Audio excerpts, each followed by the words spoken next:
Good evening friends, నేను advocate Srinivas Chauhan. మిత్రులారా, ఓ client ఏం చేశాడంటే తన అవసరాల రీత్యా తన కార్ను వేరే వ్యక్తికి అమ్మేసినాడు.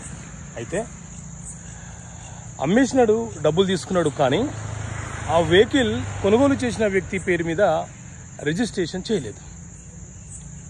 కొనుగోలు చేసుకున్న వ్యక్తి ఏం చేశాడంటే అతని యొక్క ఫ్రెండ్కు ఆ వెహికల్ ఇచ్చాడు. అతని ఫ్రెండ్ ఏం చేశాడు అని అంటే ఆ వెహికల్ ద్వారా ఒక యాక్సిడెంట్ చేసేసాడు. ఆ యాక్సిడెంట్లో ఒక పర్సన్ చనిపోయినాడు. సో వెహికల్ ఎవరి పేరు మీద రిజిస్టర్డ్ అయి ఉందో వారి పేరు మీదనే కేసు బుక్ అవ్వడం అనేది జరుగుతుంది.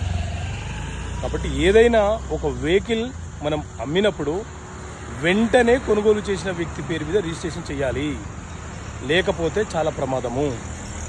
ఎవరికైనా వెహికల్ ఇచ్చినా, వెహికల్ అమ్మి రిజిస్ట్రేషన్ చేయకపోయినా ఆ వెహికల్లో చట్ట వ్యతిరేక చర్యలు, ఏదైనా ఒక మర్డర్ జరిగినా, డ్రగ్స్, గంజాయి లాంటివి సరఫరా చేసినా, వెహికల్ ఎవరి పేరు మీద ఉందో వాళ్ళు ఆ కేసులో ఇరుక్కునే ప్రమాదం ఉంటుంది. తస్మత్ జాగ్రత్త.